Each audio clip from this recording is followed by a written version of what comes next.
This is the My Campaign Coach podcast, where we talk about how to win elections. Every week, we let you hear straight from the best consultants, operatives, and candidates in the game, all for one reason, to help you win. For more information about how we can help you win, visit mycampaigncoach.com. Now, here's your host, Raj Schaefer. Welcome to How to Run for Office podcast from My Campaign Coach. For all my Texas friends recovering from the primary election last week, I hope you're catching up on sleep and enjoying some outside time that doesn't involve canvassing or waving signs. The weather's been great this last week, and it's always nice to have those days after a campaign's over. We had the country's first primary election this year, and it was absolutely nuts. Lots of competitive seats, and we've got a bunch of runoff elections coming in May. So all that to say, the fight continues for a lot of folks, but at least some of you guys are getting some sleep. Today we're talking with Chris Perkins, a nationally renowned pollster of Ragnar Research, and we'll be spending time looking at the lessons from the Texas primary, what we know about the national landscape for the general election, and critical things you need to know about polling in your campaign. Win or lose, I hope you left everything on the field to know you did everything you could. The only thing that sucks worse than losing is knowing that a bit more work could have made that difference. That's what I learned on my first campaign, and it was awful. Whether you win or lose, make sure you take the time to complete a rigorous postmortem on the campaign. That's really the only way you're going to fully understand what your strong and weak points were, what helped you win or made you lose. Few campaigns put enough focus on this since everybody's tired and either excited or crestfallen based on the results of the campaign. The lessons you learn will be of incredible help down the line, so make sure you take the time to learn them. If you haven't subscribed to the podcast and given us a review, please do so. It's a huge help in attracting new listeners, and it always gives me a nice fuzzy feeling as well. And don't hesitate to give us or our guests a shout. One of our listeners in Australia actually reached out to the Campaign Sidekick team last week, and it's always cool connecting with folks and hearing what you're doing on the campaigns. Now, as far as this week's episode goes, Chris Perkins is an expert in quantitative and qualitative analysis, having conducted and analyzed survey data for over a decade on behalf of Republican candidates. Perkins is considered one of the top public opinion experts in the United States and has been cited as among the most accurate pollsters in the country. In the 2010 to 2016 election cycles, Perkins polled for nearly 100 winning Republican candidates from state legislative to statewide office, and he's conducted public opinion research in over half the states in the union while building a fantastic reputation. Now, I've known Chris for about 8 years since we were both working early on in the Ted Cruz orbit, and he continues to provide great results for campaigns and is building a wonderful reputation here in Texas and far beyond. So let's get to the interview. I think you guys are going to like this. Chris, welcome to the podcast. It's great to have you today. Thank you, Raz. Appreciate you having me on. You know, we've known each other for a number of years. First got connected, I think, back when Ted Cruz was first running for the Senate here back in 2011, 2012. We started running across each other's paths, and your history of work product, doing awesome work nationally, internationally, and a lot here in Texas is really incredible. So I'm stoked to get to talk today about your background. We just had the Texas primary. This will be coming out about a week after the primary, and so we have a couple days to digest that. Looking forward to the November election, and then get a lot of advice for our listeners about polling, how they can use it, and what they should be looking for. So I'm really excited about what folks are going to learn today. Yes, thanks a bunch. I appreciate you having me, Raz. It's a fun time. I know us political consultants are trying to figure out ways to get some extra sleep nowadays, since most of us had some very, very early mornings and very late nights for at least the past 4 weeks for sure. So, but yeah, on to the general. Here we come. Yeah, I think you and I and a bunch of other folks around the state, especially, are kind of hardwired into this really weird sleep schedule that kind of seems like insomnia a lot of the times. Now that we don't have to be up, we still can't hardly go to sleep.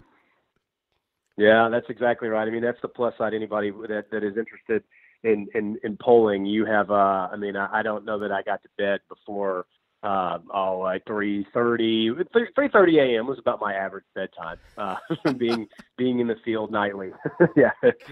So. Yeah, anybody, if you're good at looking at numbers and data at really awkward hours in the night, you'll be just fine. That's key in the job description for anybody working in polling and surveys. Right. Oh, That's man. Right. Well, let's start out. Tell us a little more about your background, kind of where you got started in politics, and the story of how you got to heading up Ragnar Research. Sure. Yeah. There's a few different ways. to get into the polling aspect, which is really, data analysis, and looking for trends and understanding what a number means, not just what a number says. There's two basic ways. Well, for number one, it's also one of those things. There's not a lot of us nationally. I mean, there's a decent amount, but there's a lot more general consultants or television ad creators or digital type of vendors, mail firms. There's a lot more of the voter contact side, and part of it is, polling can be very granular, very, there's just a lot that goes into it. So, I think there is the data piece and understanding the analysis, which most of the consultants totally understand, but I think there's more in our industry that would be more on the direct voter contact side. But there's, it's also one of those things. There is no voter contact. There is no message until you get the polling to understand what is actually going to drive the electorate. And you're talking about number of vendors in those relative spaces, right?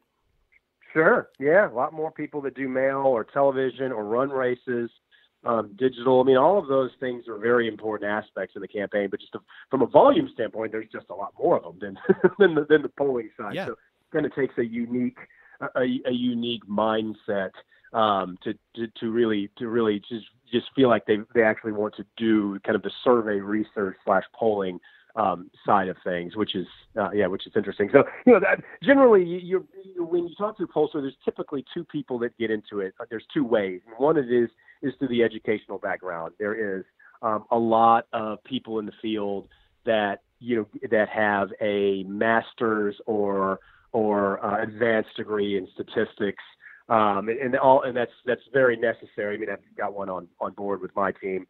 And then the other side is the way I took it. It's kind of what we call the campaign's trial and error piece. I mean, right. That's another way to do it. You see it and are involved in it so much that it just becomes something that you get used to and you can pick up and start doing. My general background is there was in college. Basically there was one semester I took off, but in summers I would go work campaigns.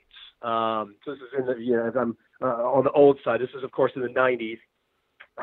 So there was a couple of times there was volunteer times, and then there was actually a time frame in the summer where I took a summer campaign job and just came home on weekends to Houston, which is to run a campaign, not to run, but just be a member of the campaign. That was when I was 19. And so we did campaigns then. Then, there was one particular after my sophomore year of college. I went to Washington, D.C. To be an intern for the Leadership Institute.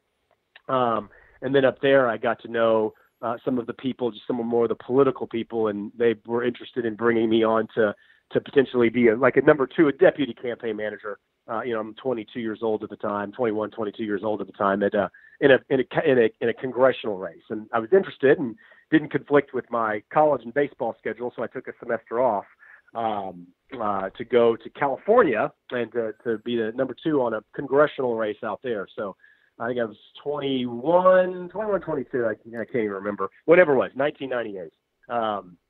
At the time to go out to California and get involved in just one. Basically, it was taking one semester off to go get involved in a congressional campaign. It was a top target. Very very heated race, very competitive. 1998 was also seen as the destruction of the Republican Party of California. So we lost and lost basically everything in the state. So then moved forward from there and got involved right.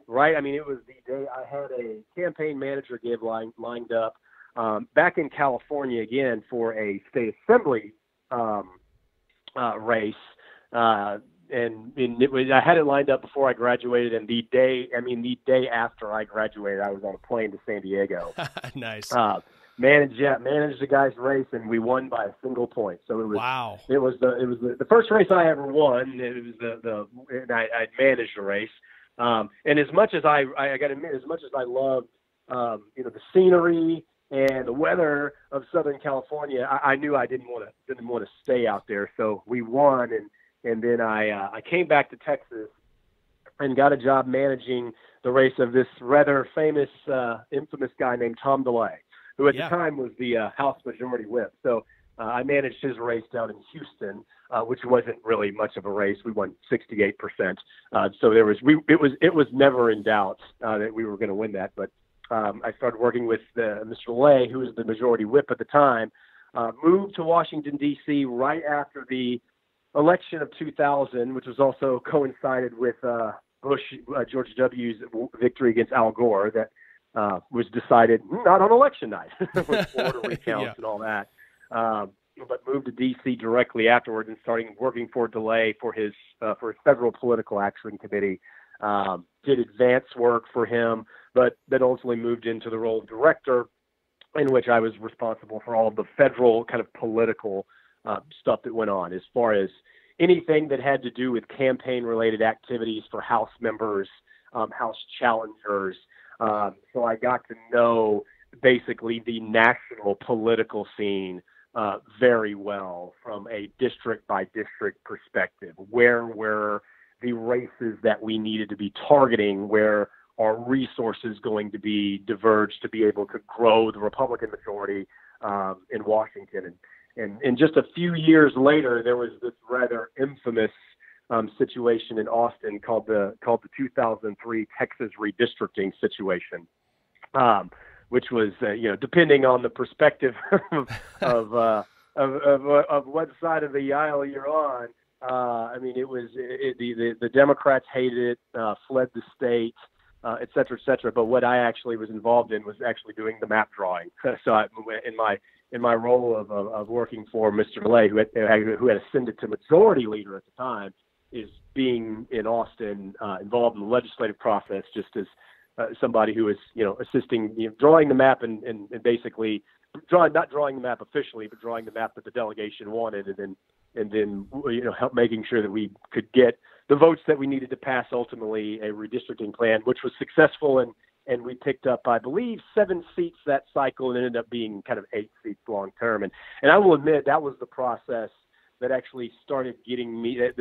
Didn't know it at the time, but ultimately that was the process that kind of led me to realize I would be good at basically doing some of the data work, because anybody that's been involved in redistricting, it's one of those things where I'm really happy to have done it once, but I will never do it again.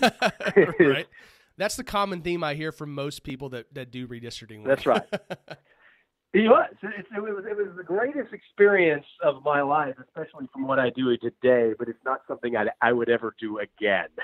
Right. It was a valuable lesson and means for doing it once, but it is incredibly difficult work. It is months of very late hours. It is incredibly, when I say granular, you're talking about tedious pieces of data that you've got to put together. On the congressional end, it's actually a little bit harder than the state end, because you have every single district in the state has to be within one person of each other. I mean, literally a person. So every single congressional district has to be identical size, versus the state.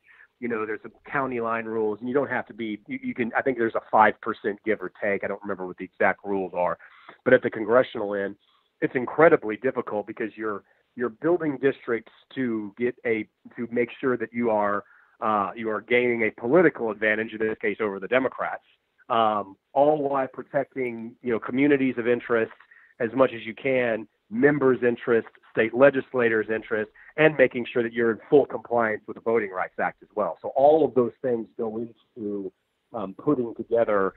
At the time it was only 32 districts. It's now 36. Those 32 districts at the time, and that's it'd be different if we were drawing a district in, say, Wyoming. There's one. I mean, that's pretty simple.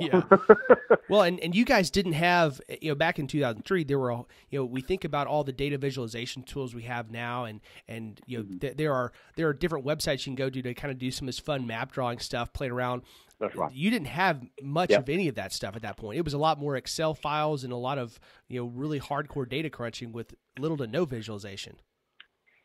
Well, we did have some mapping software back then. It was just a lot slower. That was the problem. And the mapping software existed And so you did have the visual side of things, but I mean, we're talking now 15 years ago. While the visual side was there, it was just really slow. I mean, right now you can get it a lot. It's been so advanced. The technology, the mapping software is so much more advanced, where you can just do it a lot faster. I mean, I remember, when we would build districts, and basically once it was done, I'd basically have to run it, and it'd take overnight 8 to 12 hours before it would actually process. Which is just insane. I mean, less than 10 minutes. Yeah. It's insane to think about waiting on a computer that long. That's right. Yeah. Well, 15 years ago, that's what we were doing. Yeah. we have to wait overnight before we could actually see anything. Well, and you mentioned the Democrats fleeing. That was a rather interesting tidbit of political history here in Texas. The Democrats literally left to go to Ardmore, Oklahoma, to break the quorum so that we couldn't pass that, right?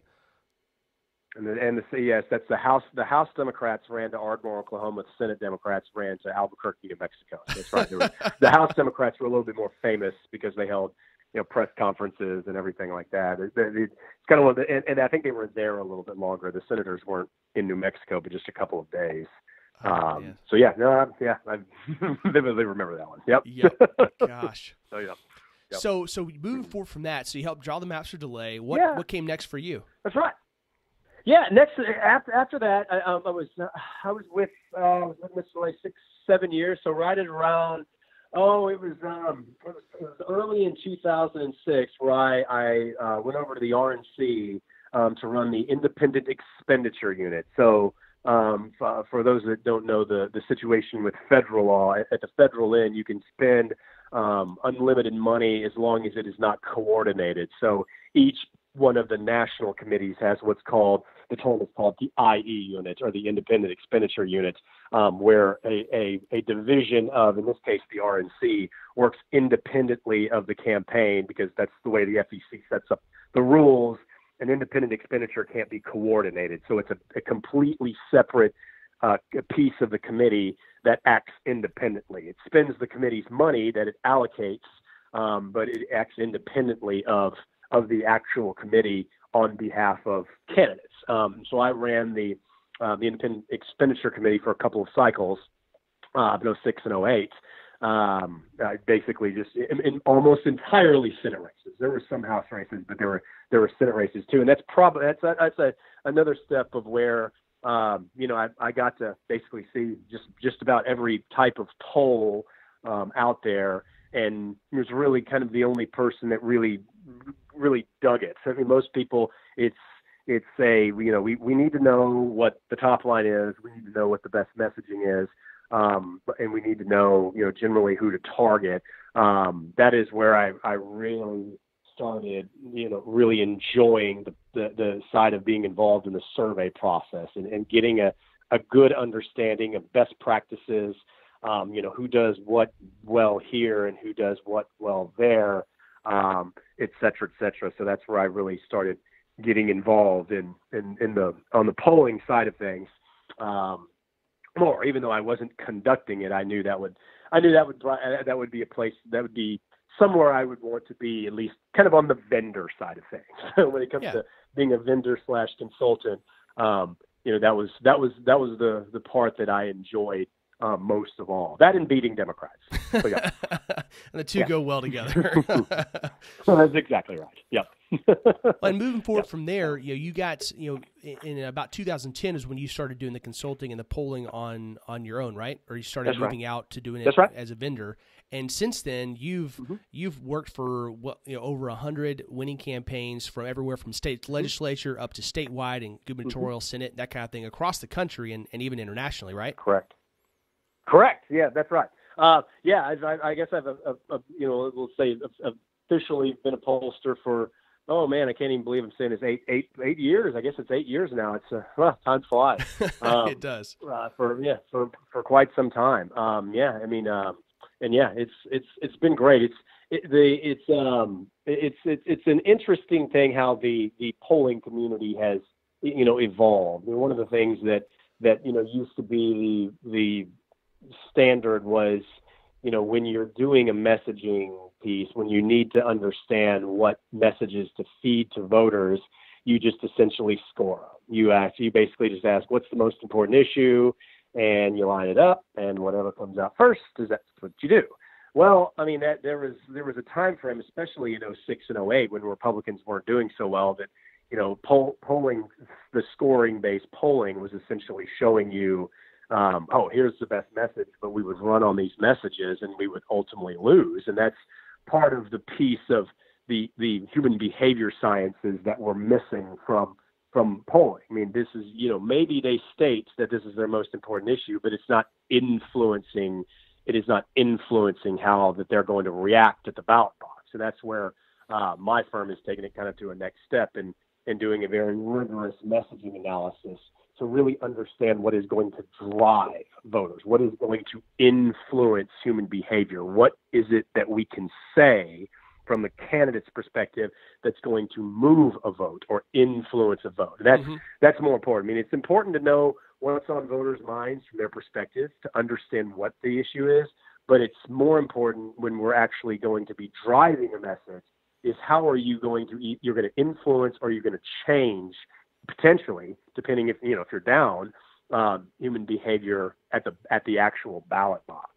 And then there's another thing it was the other thing that happened. He can go back to the Mitt Romney election where it was essentially a scenario of, we don't need to do cell phone only households. It costs too much. We can weight the data. I was on very much on the other side of that. That's a flaw that the more senior pollsters had basically said, you don't need to do it. And then, of course, after the election, when most of the pollsters were wrong, it was like, well, hey, we should start doing cell phones now. Well, duh. I've been saying that for a while. Right.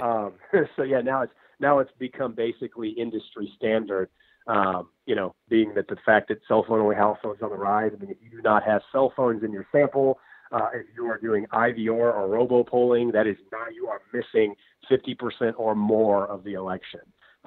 So when you're doing that, so yeah, man, that was another kind of industry change. It was, it was something that totally didn't need to be done back in, what year was it, 2012, and now fast forward to 2018, just a short 6 years. And it's a standard. It has to be done. If you're doing accurate representative polling, you've got to include cell phones in the sample, which was not something that happened just 3 cycles ago. So yeah. Well, I think that opens the door really nicely to talking about what we learned out of 16, because like you said, there have been dramatic changes, and I think if you ask most people today, what do you think about polling? What do you know about it? They're like, well, everybody got it wrong in 16, which you and I know to not be the truth, but a lot of people mess that up. What are some of the lessons that you learned and some areas where a lot of people got that wrong in 16? Why was that the popular understanding so far off? Sure. Well, one of the things, I mean, it's interesting. The national committees actually did, put out the memos. They're not going to push the story, basically saying all of their internal polling was right. I mean, which it was. I mean, there was from a Republican polling standard last year, at least at the congressional, legislative, senatorial, gubernatorial level, there wasn't an issue. I can't speak for what the Trump campaign pollsters were actually saying, but we did not have any problems, not myself, not any other pollster, when we were dealing specifically with the races on the congressional, the senatorial, and the gubernatorial legislative end. There was not any polling problems. I think the narrative about the polls were wrong is a little bit overblown. And this is probably the first and last time I'll ever defend public polling. But if you go back and you look at some of the very late, whether it's, just pick your poll, whether it's Fox News or CNN or LA Times, it didn't really matter. But they had the race somewhere in the Hillary plus 3 to 6. All right, so she was. So the latest of the polling showed her winning nationally, which is a big deal, her somewhere between 3 to 6 points. Then those polls are going to have a margin of error about 4. Well, she did win the national vote. Yeah. She won the national vote by 2.5 points. Mm-hmm. So, when the narrative is, all of the polling was wrong, I don't know that they're talking specifically about the polling. Maybe they are, but I think it was more the political pundits, the prognosticators, that even though the polling was showing the race tightening, they were still essentially driving the narrative that Hillary was a shoo-in. I mean, it was the 538s of the world, and pick a political pundit from CNN, or just pick one. I mean, it was okay. Well, so we've seen the polls close. It's getting closer, but Hillary's going to win. It's going to win. It's going to win. She's going to win. She's going to win. She's going to win. And so I think that was another piece. It wasn't that the polling was wrong. It was the way the media reported the polling. Yeah. So, if a national survey, which is not how we elect presidents, we elect them by the electoral college, not national popular vote. But when a national survey says Hillary was up 3 and she wins by 2.5, that's not an inaccurate poll. Yes. Now, the knee-jerk reaction was for reporters to get out their stories at lightning speed was, okay, everybody said Hillary was going to win, but she lost, so the polling must be bad, so let's write a story on it. Well, after all the votes were counted, they weren't so necessarily wrong. And nobody's going to backtrack on it. The time it was just one of those things. It's probably one of the first and last times that you'll ever hear me defend public polling. But there were some public polls that were. That's right. There were some that were really bad, but the ones that you can go back and look at, Hillary plus 3 to 6, and that ended up being about what it was. But that's not how we elect presidents, and there was a void of polling in some of the key states that Trump won: Wisconsin, Michigan. Probably in Pennsylvania, there just wasn't an appetite for people to go into those states and do public polling. So, the way the media does a poll is they're going to do the cheapest possible thing. Yeah. So instead of doing a poll in all 50 states, they're going to just say, let's just do one nationally and just report off that. Remember, public polling is not designed to help a campaign.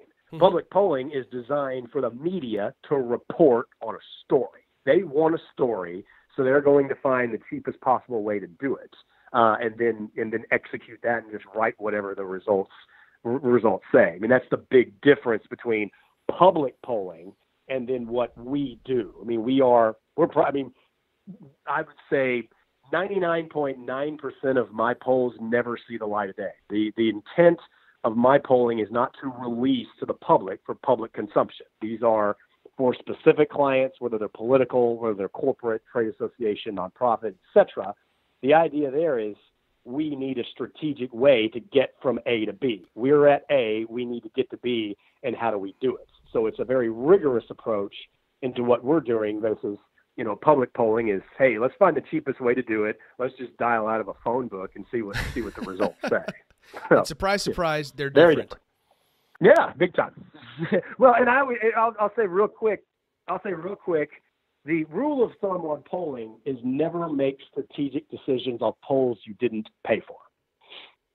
And talk a little bit about why that's the case. Well, basically, remember, any poll that is released into the public, that is you see in the media or online, you don't have any control over how it was done, the questions that were asked, what is your target group? Your target group who you need to persuade, whether that's, independent women or a particular zip code or senior men, whatever the target group is not, you're not getting to look at that specific side. So if you're making strategic decisions, if you're basing your own campaign messaging and tactics off polling that shows up in the media, that is a big problem because you have no idea how it was done, who it was done to, and no say-so over the questions.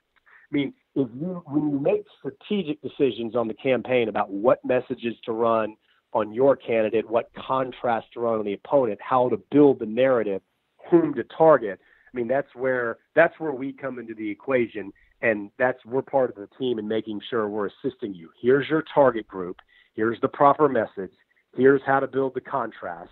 and here is how you execute it. This is exactly what you need to say to this group. Here is what you need to see to the larger body, and here's how you're going to move numbers. I mean, there is no strategic value at all by public polling. And private polling is always a lot. I mean, the methodology of the private polling is substantially better, too. Especially with us, we take a very rigorous approach to making sure that we are spot on accurate.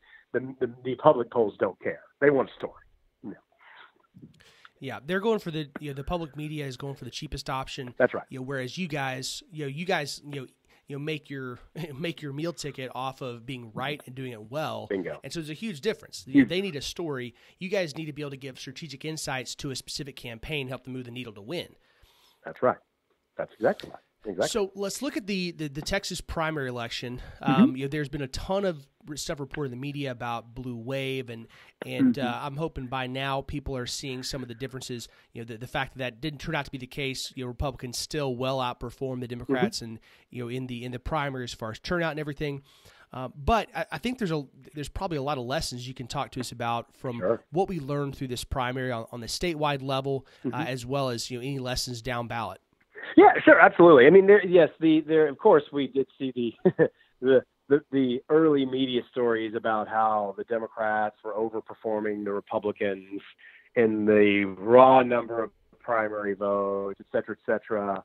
And those were the pre-Tuesday stories based on just early vote totals. Hey, look at how well the Dems are turning out people, blah, blah, blah, blah, blah. And then on election, and then when all the votes were counted, it was actually the Republicans that outperformed the Democrats. I don't know that I have a really big take home over that, other than I would say there's a couple things. Number one, I don't think there's any doubt that the the Dems are gassed up. I mean, they don't like President Trump. There are other figures, whether that's in the state or nationally, they just really don't like. So the Democratic base is very gassed up. I mean, they're intense. So I don't think it's a surprise to see their voters turn out. But I just because there was an influx of voters into the primary on the Democrat side, I mean, one of the things that you'll note, you can see that the vast makeup of that was normal general election voters that decided to turn out in the primary this year. There's a couple ways to analyze that. Number one, these are November Democrat votes anyway, ones that Republicans had very little or no chance of gaining. And then number two, this is the first time in a while we've actually seen some competitive Democrat races in primaries. Yeah. I mean, you had two statewide, the U.S. Senate. You had some open congressionals. I mean, it was just by default or just organically, you were naturally going to have more Democrats turn out in their primary because they actually had some legitimate races this year in their own primaries, which typically they don't have. So I don't know that I'm putting a whole lot of stock into this situation to where the Democrats nearly outperform the Republicans. So this means something in a general. And I'll give you a quick example. I mean, we saw record turnout in the Republican primary 2 years ago. I mean, we've been kind of holding it somewhere between 1.3 to 1.5 million voters statewide. Had about that this year at 1.6. Well, last cycle, presidential year, we had 3 million voters come to the primary. And an abysmal turnout for the Democrats, yet the races were some of the closest we've ever seen statewide. I don't really know that you can say this, the primary turnout means something for the general. I do think that as Republicans, we need to be ready. We do see a gassed up electorate. We do see a Democrat electorate. We do see that they're intense, and that they plan on, attempting to do everything they can to get our guys and gals out of office.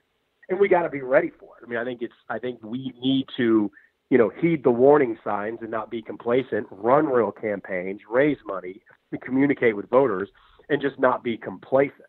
I think that would be the warning is this is not DEFCON 4. We're still a Republican state, but we need to make sure and keep it that way. And the only thing that's going to not keep it that way is if we get lazy. And that's, I think that's the big piece of the primary is, you're dealing with a very intense Democrat base they're going to come out. They're going to vote against our people, and we better be ready for them. And if we're not lazy and we do all the proper things in the campaign, I feel pretty good about it, even though we're going to have to work. We're going to have to work this year. So. Yeah, when I see these kind of stories come out, I always kind of balance between wanting to basically prove that it's a bunch of BS or what they're saying and not wanting to encourage people to be lazy, because you're right. That's the only in the raw turnout numbers, part of why those stories were wrong was they were only looking at the top 10 urban counties in the state, correct, which, of course, have a Democrat advantage. When you looked at the final results, the Democrats did, back in 94 and 2002, they had similar turnout numbers in the primaries, near 1 million voters. They had just a little bit more this cycle. Yeah. But, we still had, about 500,000 more show up as far as primaries statewide. Yeah. Because we have 254 counties. If you're just sampling 10 urban ones, you're probably not going to get good results. Yeah. But your point is absolutely spot on. This is one of those things where, looking nationally, we got to make, the Republicans got to make sure that they hold on to every one of these House seats. Will Hurd's is up in the air. That's the only toss-up or kind of lean toss-up that I know of here in the state. But we have 5 open seats where we're going to have brand new Republicans that haven't run on a federal level before that are up there on the ballot in November. And that's, that always changes the dynamics when you're talking about a non-incumbent running in those seats. They got to build their own name ID. They got to run. They'll be running under a good statewide ballot, but it's still there's no givens in politics. You're exactly right. And look, that's the opportunity. If you're looking at this, Texas is part of the equation, but if you're looking specifically nationally, I mean, anytime there's a quote unquote wave year, whether that's a Republican or Democrat, I mean, that's kind of an overused term. But the place that on the Republican side, when we were looking for opportunities, you had your obvious ones nationally. You had the ones that were, the obvious ones that were single-digit races where, you want to recruit a good challenger. But our opportunities were always in the open seats. And that was where, even if it is a Dem-leaning seat, that's and the the prognosticator said, so-and-so incumbent Democrats retiring, but it'll stay in Democrat hands because it's a Democratic-leaning seat. Well, guess what? We would make sure and be competitive in those so-called Dem-leaning seats and be able to win them because we went in and got aggressive and they got a little complacent because, it's like, nothing to see here. Well, guess what? We went in there and took them. So, yeah, I mean, that's a situation that we as Republicans need to be very aware of. I mean, we're already starting to see it. The narrative is, all these seats are safe. Well, technically that's true, and the numbers say it is, but when it's an open seat, the voters don't know who the Republican is or who the Democrat is for that matter. So it opens the door to allow somebody, on this case, the Democrats to come in. So this is their shot. I mean, it really is. I mean, they've got how many open seats? They've got 6, I believe, is what it is. That they on the congressional end that they could potentially go pick off. This is something that the Democrats have been waiting for a long time. This is their opportunity, and that's where I think it's as long as we're not complacent and we're doing the right things and we're running good candidates and raising money and driving a message. And not getting lazy, I feel good about our chance. I mean, we've got a long ways to go. It's March, long ways to go, but that's good. That's actually, I would say, because it's March, one of the benefits about getting primaries out of the way early. I mean, it's one of those things where primaries are just kind of a fact of life.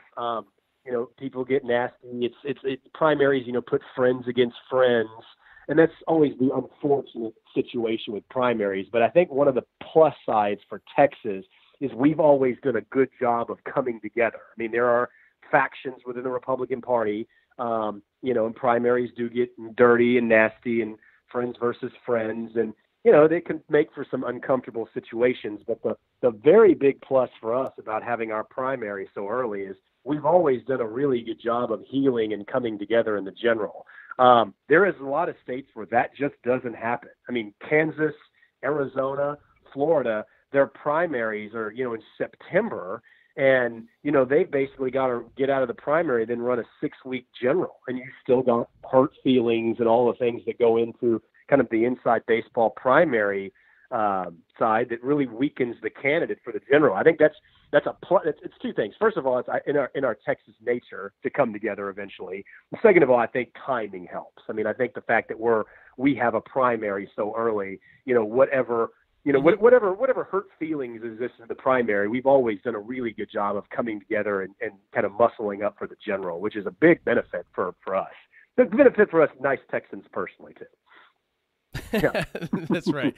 We can have time to lick our wounds and sing Kumbaya and get all together, and it's definitely very helpful. Yeah, no doubt.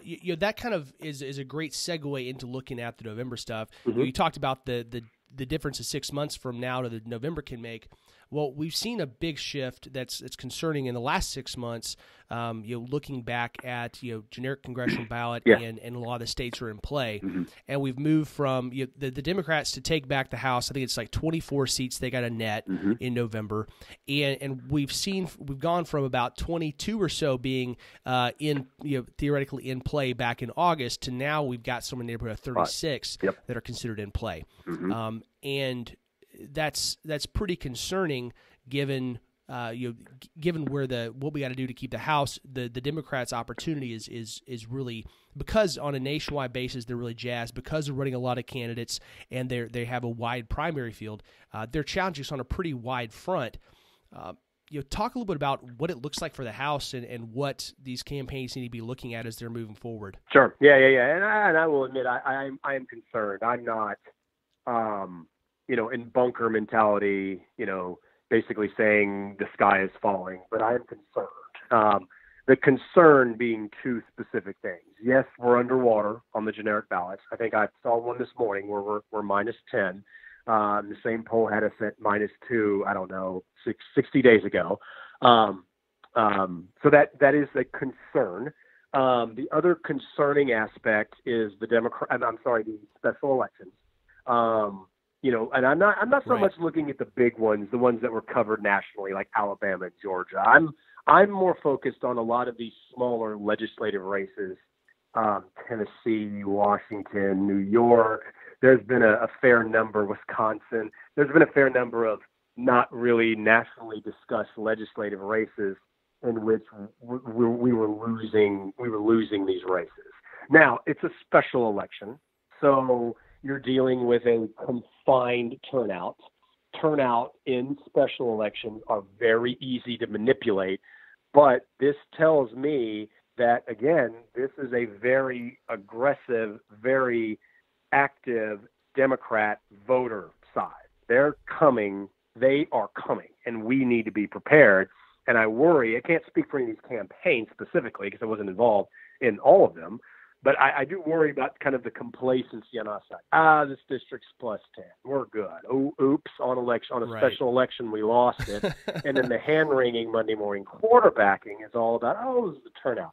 Well, damn it, why didn't we turn out our people? I mean, if we knew this was coming, let's get ready. So there isn't – I'm not taking the special elections to say this is some national trend, but there is some legitimacy to this. I mean, the fact that we're losing down-ballot red seats is a bigger picture concern.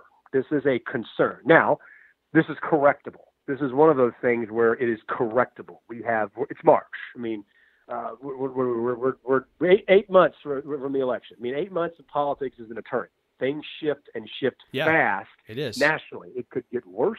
It could get better, and that is where it's up to us to drive a better story. I mean, I don't know that I don't know that we have anything to do with like the national Republican brand, but I think that's going to be part of the equation. But the onus is going to be on the individual candidates, the individual members, to basically push their story. I mean, each one of these people have won before. We don't have to go back to the well, but tactically we need to understand how we're going to navigate this. So I admit I'm concerned. I'm not saying the sky is falling, but there is a concern, as of, what is the day, March 9th? As of March 9th, I'm concerned. But then again, we've seen shifts before.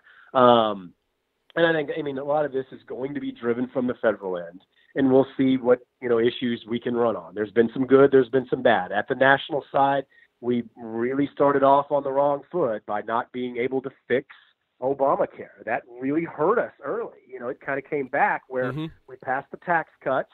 That's been that continues to trend up in the polls. But we still have that healthcare thing kind of hanging out that, eventually we're going to probably need to address. So there's been some good and there's been some bad. We are underwater, but again, that's where the onus is on us to not be complacent, not say, hey, I'm on +10 district, we're good. We've got to be, aggressively raising money and ready to start driving the message when necessary. Well, and on the flip side, the nice thing is where there's a lot of worry on the House side, I know at least personally, I'm a lot more optimistic about holding the Senate, and that simply has to do with the map. They have the Democrats have so many more seats they got to defend. They need a net 2 seats, I believe. Is it 2 or 3 seats they got to net? Yeah, I think it's 3 seats, right? Yeah, it's actually 2. It is 2 now. Yep, that's right. It is now 2. They have a 1 seat. We lost one in Alabama. Yep. Yeah, it's like 51-49, so they need a net 2, and the map is really, and when you break down the map to what the competitive seats are, they have to hold everything, plus pick up both of the it's Arizona, Nevada, both the competitive ones in order to do that, and that's just a really tough thing to do, especially when you look at the same class of senators that they've grown that class over the last couple times that it's run, and growing it again, it just we're in a good spot there. Like I said, we can't be complacent. Do you have kind of the same idea looking at the Senate maps? Yes. Yeah, I mean, the Senate map, it's a tough – the Dems are – it's kind of one of those things, if you're looking at it from the Democrat perspective, it's good and bad. The good is they've got a gassed-up electorate, and they are seeing trends going their way. The bad news is the map is just – they're on defense. So the Democrats are going to have to play at the Senate level, play a lot more defense this year versus this would be the type of mood that would allow them as a party to go on offense. And look, because they're on defense, I mean, yes, they have opportunities in, say, Nevada and Arizona. But outside of that, it's a little bit more limited for them to play. I mean, you're talking about Tennessee and Texas becoming their next 2 opportunities. And I'll get back to that in a minute. But being the fact that they're having to defend so many seats, it's almost a good and bad thing for them. It's like it's the national mood is them on offense, but they're having to be on defense, and that's a problem for those incumbent senators because the Dems can go bash Trump all they want and talk about right-wing policies and class warfare and all the stuff they normally do. But these Dems are being obstructionists in the Senate. I mean, that is something that is going to be a difficult piece for them to navigate. I mean, what are we doing? We're just stopping everything from going through. We didn't get health care. We voted against the tax cut, but yet you're supposed to elect me. So, yeah, they have a national mood that would say offense, but in the Senate, they're on defense. And you're right. I mean, the map is a problem. Is it doable for them to win the Senate? Absolutely. But it's not quite as cut and dry as you think. I mean, that's an interesting balancing act that they're going to have to do is play offense and defense at the same time. I mean, you've got a lot of Dem senators that are going to have to answer for obstructionist votes. And while being on offense, that's interesting. Defense and offense at the same time. So, yeah. Yeah, I mean, and we kind of got the flip side situation where it's good for us as far as the chance of us not losing it. But this is the type map where we would normally, with a different national attitude, it would be a hopeful time for us to pick up a bunch of seats and grow the majority. That's right. And because the national attitude, that's just not where we're at. We're simply hoping to hold on. That's the unfortunate side. There's the good news and bad news for us too. Right now, it's the absolute flip. I mean, for the Republicans on that side, it's. The bad news is we don't have a national issue that we can get behind anymore. I know we're trying, and we may get there. That's the hope. We don't have that anymore. We got a mood that's against us. But on the plus side is we got a lot of places we can go. We got a lot of places we can go and target and try and pin the obstructionist side directly on them. Yeah. So it's the total flip side for us on the Senate for sure. For sure. So, well, you mentioned Texas. That's obviously a place that you and I know and love. You've worked for Senator Cruz. You know this race well. There's a lot of people talking about Beto and him being a Senate. Let's break down that race a little bit. Yeah, I mean, I'll just speak at it from the O'Rourke standpoint. Let's flip the hat backwards and look. So it's he is to me. I don't know him. I would say he's an intriguing candidate. Who potentially could be a real candidate, but there's a couple of problems. One, the fundraising. He's done a decent amount fundraising, but I'm hearing, I can't verify this, that he has a little bit of a high burn rate. That he's spending a little bit too fast than he's raising. That's never a good thing. I'm also starting to wonder the chink in the armor here, because one of the things, I even said earlier, we don't need to overanalyze the primary results, but he is essentially being courted nationally, and the guy lost 40% of Democrat primary voters. So, and what this brings me back to is this was the first chink in the armor that Wendy Davis showed. I mean, if you go back 2 years ago, Wendy Davis was a national hero, great candidate, is going to make Texas blue, all of the talking points, and we all know what happened there. It was an embarrassing loss, and the first time we saw a chink in the armor was in the Democrat primary. So, and maybe it was, who knows what the internal situation is there. I don't pretend to know anything about Democrat politics, but this is a first sign of that he hasn't even consolidated the base. So he's already running in a red state. He already needs, he has a very narrow path to even begin with just by the numbers. One of those things would essentially suggest that a firm, solid Democrat base behind it would be necessary. He didn't have it. Now, I can show you the same side. We have our primaries early. We have a lot of time to heal. The Republicans have always been really good at it. Now we'll see if the Democrats are good at it, because they weren't 2 years ago. I mean, the problems of Wendy Davis continued. They continued. She was never able to have a firm base. And, if you don't have a firm base, that means you're not talking to independents. That means you're having to spend all of your time talking to the base when moving on to independents. Cruz does not have that problem. That is really good with the Republican base. We have no problem with Republicans. That allows Senator Cruz to be advocating a message more to the independent crowd. And that's a good thing when we already have a numbers advantage. So, from Beto's standpoint, I will admit he does have the ability to become a real candidate. I mean, he's, nice looking guy, speaks pretty well, very folksy. But ultimately, tactically, he's already, the first thing we've seen out of him is he has a problem with the Democrat base. How many more problems can he have and expect to be real? I know I've been seeing his tweets about how awesome he's doing on fundraising, but if you're raising $6 million, but it's taking $5 million to get it, that's not really raising money.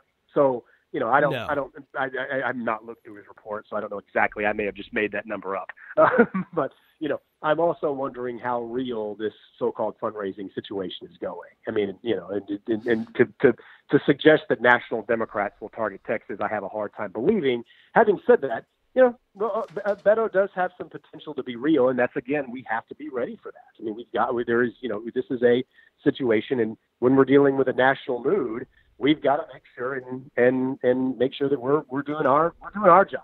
We don't get complacent. Yeah, there were a lot of similarities I saw as I was kind of looking back at those results to the Wendy Davis primary, as well as to the Ossoff-Handel special election last year in Georgia, where they picked somebody that on a national level was very much something national Democrats love, but on a state level just wasn't quite getting the job done. Yeah, and because of how hard they ran to the national side, it kind of, I think it turned off a lot of folks in state, both in the case of Ossoff and of Wendy Davis, and that's definitely. When you look at the primary results, Beto had to spend an enormous amount of money to stay out of a runoff against a couple people who basically spent nothing. I think one candidate literally spent like $700, the other spent $10,000, and he barely avoided a runoff there. Yeah, you can't. Like you said, that kind of gives scale to the problem he has. You can't win a county commissioner seat with that kind of money, and they still took 40%. No.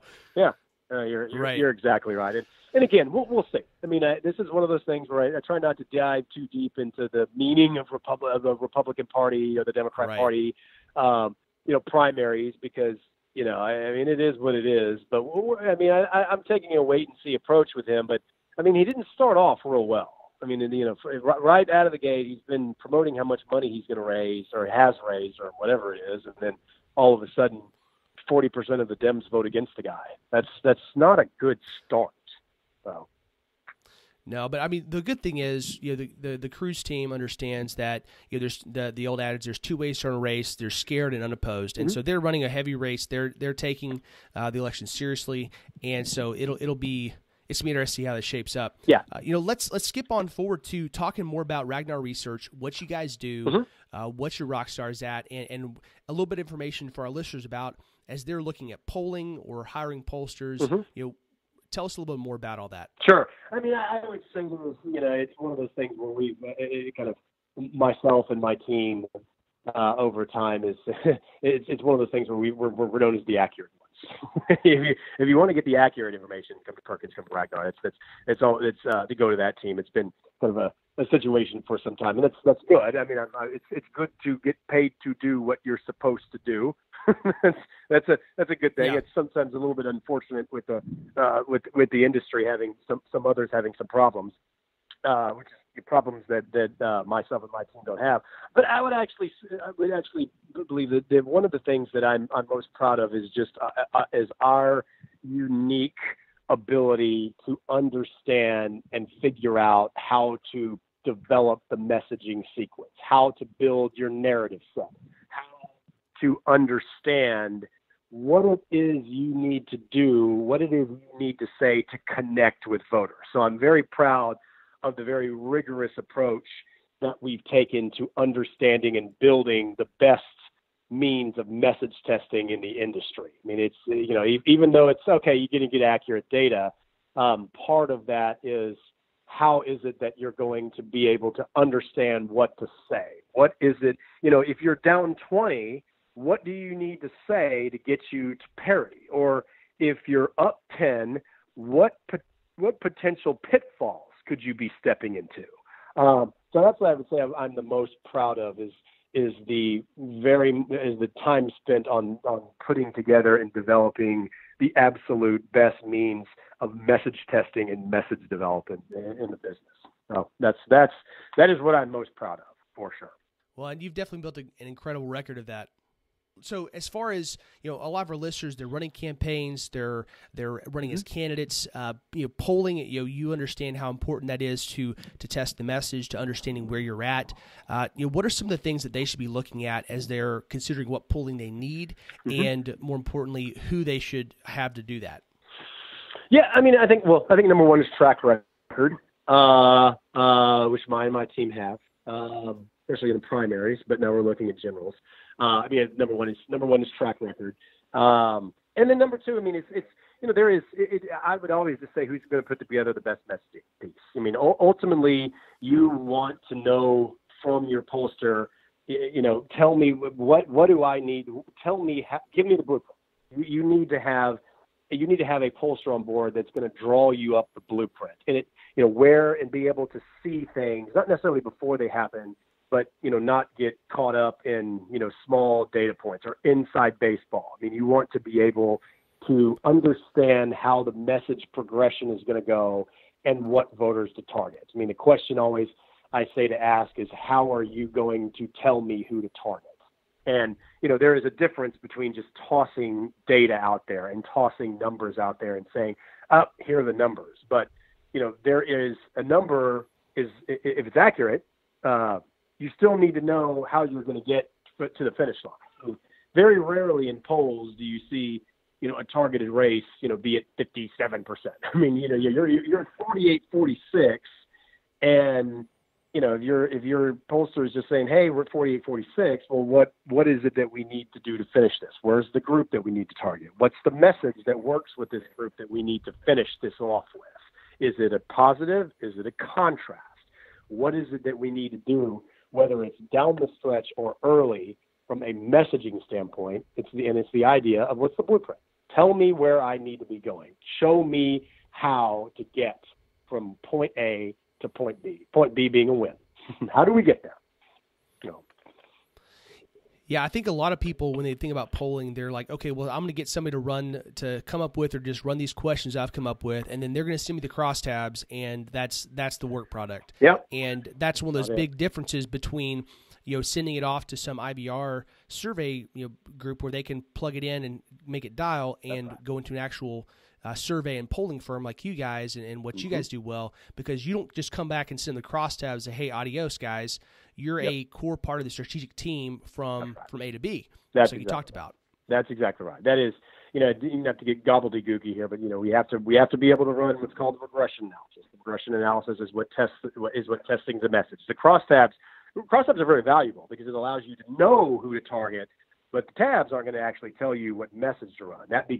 That's where my job gets, between the survey and between the analysis, is to be able to run the proper, what's called regression analysis, to be able to show you what messages are actually going to be working. So here is what it is. I mean, sometimes tab stated response can be a little deceiving from what we actually get off ballot. There's ballot movement and there's stated response, and I'm very much the one, here's what's going to move the ballot. This may be what they like, but if they're not going to be influenced by this message at the ballot box, we need to find something that will influence them. So and that's where we're the best at what we do. That's fantastic. Well, where can folks find out more about you and what you guys do at Ragnar and follow you online? You're big on Twitter and everywhere else. Tell folks where they can find you. There you go, RagnarResearch.com. Pretty simple. Yeah. Ragnar Relays or Ragnar the Viking King. We'll take them both. Yeah. Very good. Perfect. Well, we're going to have links to Twitter and your website and a couple articles about you guys, some of the great work you've done in the show notes. I hope folks will check that out and reach out if you got any questions or need some polling done. And Chris, thank you so much for coming on today. It's been great to talk about what's going ahead, what's gone behind us, and just the great work that you guys do. Raz, it was a pleasure. Thanks for having me on. Really enjoyed it. Please subscribe and rate us on iTunes to help spread the word. We'll be back with you next week with more campaign insights from My Campaign Coach.